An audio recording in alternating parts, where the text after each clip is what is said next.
എൻ്റെ പാർട്ടി പ്രവർത്തകർ കഴിഞ്ഞ 5 വർഷമായിട്ട് ഞാൻ എന്തൊക്കെ ആവശ്യപ്പെട്ടോ അത് മുഴുവൻ ഞാൻ പ്രതീക്ഷിച്ചതിൻ്റെ ഒരു 100 ഇരട്ടിയായി തിരിച്ചെനിക്ക് ജനങ്ങളിലേക്ക് അടുക്കാനുള്ള ഒരു മിഷനായി കൊണ്ടുപോകുന്നതിന് അവരൊരു വലിയ മെഷീനറിയായിട്ട് പ്രവർത്തിച്ചിട്ടുണ്ട്.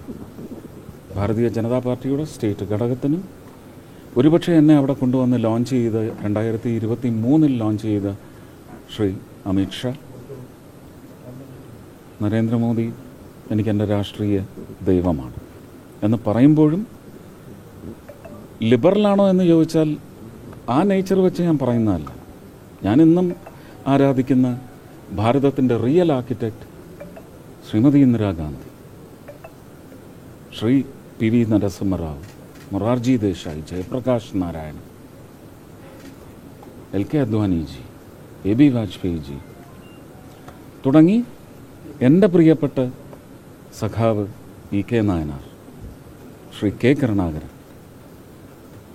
അവിടെ ഒരു മിതവാദിയോ അല്ലെങ്കിൽ സർവജന ഇഷ്ടം നേടാനോ വേണ്ടി പറയുന്നതല്ല. ഇതെല്ലാം എൻ്റെ ഹൃദയത്തിൽ ഇപ്പോഴും ഞാൻ സൂക്ഷിക്കുന്ന ബിംബങ്ങൾ തന്നെയാണ്. അതങ്ങനെ തന്നെ ഉണ്ടാവും. അപ്പോൾ ഈ 2 സൂപ്പർ ഹീറോസാണ് എൻ്റെ 2 നേതാക്കന്മാരെന്ന് ഞാൻ അന്നും പറഞ്ഞിട്ടുണ്ട്.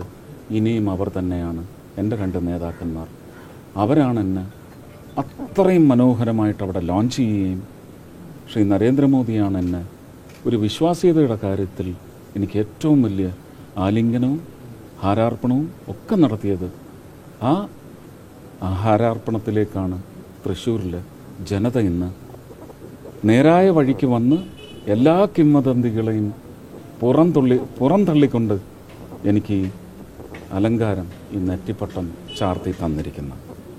അതിന് ഞാൻ ഉറപ്പായിട്ടും എന്നും കടമപ്പെട്ടവനായിരിക്കും. അതിൽ നിന്ന് ഞാൻ ഒട്ടും പിന്നോട്ട് പോവില്ല. ഒരു മാനിഫെസ്റ്റോയിലല്ല ഞാൻ വിശ്വസിക്കുന്നത്. തൃശ്ശൂരിനെ സംബന്ധിച്ച് ഞാൻ കഴിഞ്ഞ 10-25 വർഷമായിട്ട് ഗുരുവായൂരപ്പനുമായിട്ടുള്ള അമിതമായ അടുപ്പം മൂലം, അതല്ലാതെ തൃശ്ശൂരുള്ള ഒരുപാട് കുടുംബക്കാരും ബന്ധുക്കളും സുഹൃത്തുക്കളും അടങ്ങുന്ന വൃന്ദം, അത് കഴിഞ്ഞ് കഴിഞ്ഞ 7 വർഷമായിട്ട് ഒരു MP ആയിരിക്കുന്ന കാലം തൊട്ട് അവിടുത്തെ വിവിധ വിഭാഗങ്ങൾ എന്ന് പറഞ്ഞാൽ ഫിനാൻഷ്യൽ സെഗ്മെൻറ്റ്സാണ്, അവരുടെ എല്ലാം ഇംഗിതങ്ങളൊക്കെ അറിഞ്ഞതിൻ്റെ പശ്ചാത്തലത്തിൽ ഒരു മാനിഫെസ്റ്റോയിൽ ഞാൻ ഒതുങ്ങില്ല. അവിടെ ഞാൻ കൊടുത്ത വാക്ക് ഞാൻ പാലിച്ചിരിക്കും. ഞാൻ കേരളത്തിന് വേണ്ടി മുഴുവൻ നന്മ പ്രവർത്തനം, വികസന പ്രവർത്തനത്തിന് വേണ്ടി മുന്നിട്ടിറങ്ങുന്ന കേരളത്തിൻ്റെ MP ആയിട്ടായിരിക്കും ഞാൻ തൃശ്ശൂരിലെ പ്രജാദൈവങ്ങൾ എന്നെ അവരോധിക്കുന്നത് എന്ന് മാത്രം അറിയിക്കുന്നു. ഒരുപാട് സന്തോഷം പങ്കുവയ്ക്കുന്നു. ഒരുപാട് സന്തോഷം. തെരഞ്ഞെടുപ്പിന്റെ തുടക്കം മുതൽ തന്നെ അങ്ങ് വിജയിക്കുമെന്ന കാര്യം ആത്മവിശ്വാസത്തോടെ പറഞ്ഞിരുന്നു. ഈ ഒരു തരത്തിൽ വലിയ വിജയത്തിലേക്കുള്ള ഒരു കാരണമായി താങ്കൾ കാണുന്നു? എൻ്റെ ജില്ലാ അധ്യക്ഷനോട് അങ്ങ് ചോദിച്ചാൽ അതിനുള്ള മറുപടി പറയും. താങ്കൾക്ക് തോന്നുന്നതാണ്? അല്ല, അതിപ്പോൾ ഞാൻ പറഞ്ഞാലേ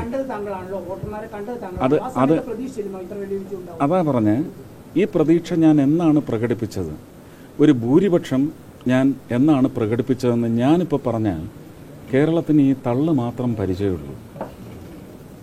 കാരണം ഇവിടെ ഉള്ളവരെല്ലാം തള്ളുകാരായിപ്പോയി. എനിക്ക് ആ ഗണത്തിൽപ്പെടാൻ ഇഷ്ടമില്ല. അതുകൊണ്ട് ഞാൻ പറയില്ല. അത് നിങ്ങൾ അവിടുത്തെ നേതാക്കന്മാരോട് ചോദിക്കുക. 2023 മാർച്ചിൽ പറഞ്ഞിട്ടുണ്ട്. ആ എണ്ണത്തിനടുത്തെത്തിയിട്ടുണ്ട്. എണ്ണം എത്തിയിട്ടില്ല. ഒരിക്കലും നിങ്ങൾ മാൻഡേറ്റിനെ അവഹേളിക്കരുത്. അവഹേളിക്കലാണത്. കാരണം മനുഷ്യരാണ് വോട്ട് ചെയ്തിരിക്കുന്നത്. ഇടതിലെന്താ മനുഷ്യരില്ല? ഇല്ലില്ല, ഒരിക്കലുമില്ല. ഞാൻ പറയുന്നത് കേരളത്തിലേക്ക് ഞാൻ കഴിഞ്ഞ കുറച്ച് ദിവസങ്ങളായിട്ട് മാധ്യമങ്ങളിലെ ചില അവജ്ഞ കലർന്ന ചില ചാനലുകളിലെ ഡെലിബറേഷൻസ് ഞാൻ കണ്ടതാണ്, കേട്ടതാണ്. നിൽക്ക് ഇടതും വലതും ഒന്നും എൻ്റെ അടുത്ത് ചോദിക്കരുത്. ഞാൻ അതിലേക്കാണ് പറഞ്ഞു വരുന്നത്. അരാഷ്ട്രീയം എന്ന് നിങ്ങൾ ഓമന പേരിട്ട് വിളിക്കുന്ന അല്ലെങ്കിൽ ഒരു മലിന പേരിട്ട് വിളിക്കുന്ന അരാഷ്ട്രീയത്തിൻ്റെ ഭാഗമാണ് ഇനി കേരളത്തിലെ മനുഷ്യർ എന്ന് നിങ്ങൾ മനസ്സിലാക്കിക്കോളൂ. അത് മറ്റ് 19 മണ്ഡലത്തിലും കേരളത്തിലെ 140 മണ്ഡലങ്ങളിലും ഈ പറയുന്ന 19,000 ചില്ലുവാനും വാർഡുകളിലും കൗൺസിലുകളിലും ഇതിൻ്റെ അലയടി ഉണ്ടാവും.